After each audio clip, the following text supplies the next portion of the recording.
The types of people in our lives. Recently, I shared a Facebook post about the different types of people that show up in our lives. I'd like to go deeper into the idea of the people that come into our lives and the types of relationships that we experience.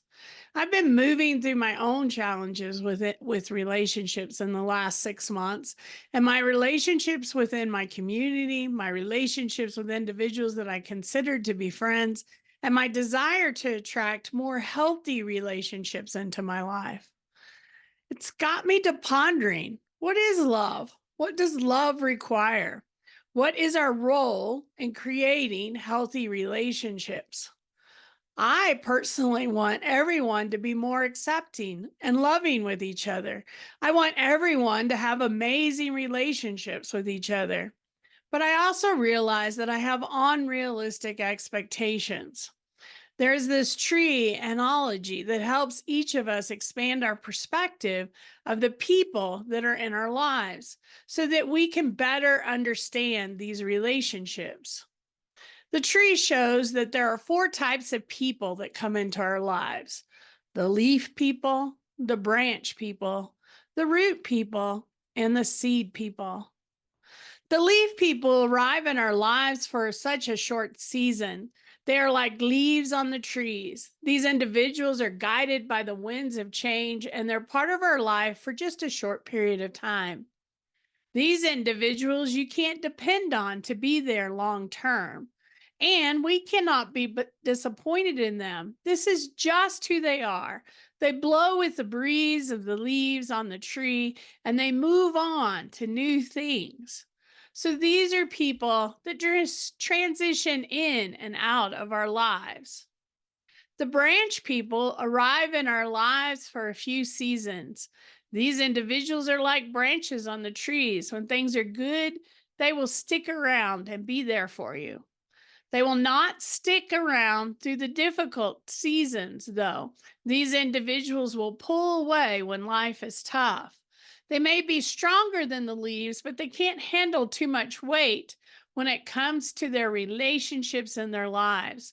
Think about it. The tree, when it snows, if the branches get too heavy with the snow, they'll break and fall. It's just too hard for them to hold up in that circumstance or with the snow. So these individuals are going to be around for a few seasons and then they're going to move through your life and on to the next. Someone recently reminded me of the seed people. Well, they come into our lives to plant seeds for new things. These individuals inspire people during good and bad times. Their purpose is to motivate and move you forward through a period of time. They will not be in your life long term as they continue to move through relationships, planting seeds as they go. Their real purpose is to come into people's lives and to inspire them and motivate them. They help them move through a period of time, almost like a guardian or a guide or an angel. They're there to support you when you need it the most. They're planting seeds of inspiration. And then we have the root people. These are the people that are long term relationships that have deep roots in our lives. These are the individuals that are difficult to find. They're there to support you in your life. They are low touch people. Those are the people that don't need a lot. They're there, they're easy to maintain. You can trust and depend that they're going to show up for you. When you're experiencing a storm, they will show up without adding burdens or taking from your experiences. They'll be there to lift the load and the burdens that you're carrying. They're there out of love and support for you, and they don't ask for anything in return. Some people have close relationships with individuals from their childhood. They've created opportunities to nurture these relationships in their lives. I'm really kind of jealous when I meet people that have had friendships through elementary school, high school, college, and they're still connected. Relationships require that we give to the people that love without expectation of any return. Nurturing relationships is important to maintaining healthy connections with others, whether it's with family, friends, romantic partners, colleagues. We always need to understand, how do we nurture our relationships? Well, some of the things to consider is communication. We must be open and respectful with our communications to build and maintain healthy relationships. If an individual is not able to openly communicate about their thoughts and feelings, the relationship will not last long. There'll be miscommunications, misunderstandings, and it will break away. Another important element is boundaries. Individuals must respect each other's boundaries. They need to understand that everyone has personal space, privacy, and autonomy that they need to have in their lives. And understanding kind of the rules of the relationship, what that person needs, can help both parties hold those boundaries and respect them. Another element is forgiveness. Understanding that no one is perfect. We aren't meant to be perfect. So mistakes and miscommunications will happen. It's about learning to release resentment and practice forgiveness.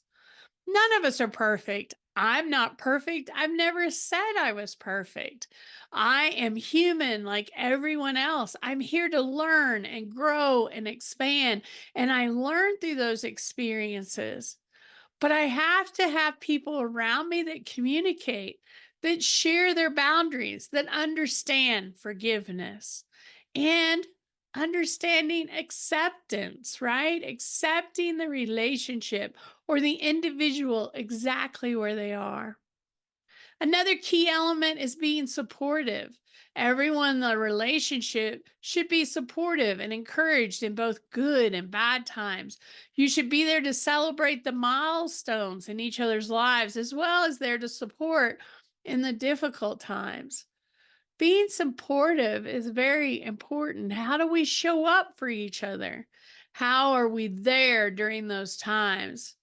And how do we do it without resentment?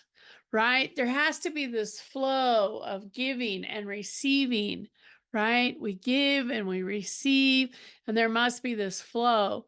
It can't always be taking, it has to be reciprocal. And both parties must feel like they're being supportive and that they're receiving as well as they're giving. Another element is trust. You must understand an individual's need for privacy. Relationships should be reliable, consistent, honest, and your words must align with your actions. We can say things all day long, but how do we act? How do we show up? What do we do? So, what can you do to attract more root people and nurture relationships in your life? I hope there's some elements of this that you find helpful and that you attract more healthy and loving relationships in your life.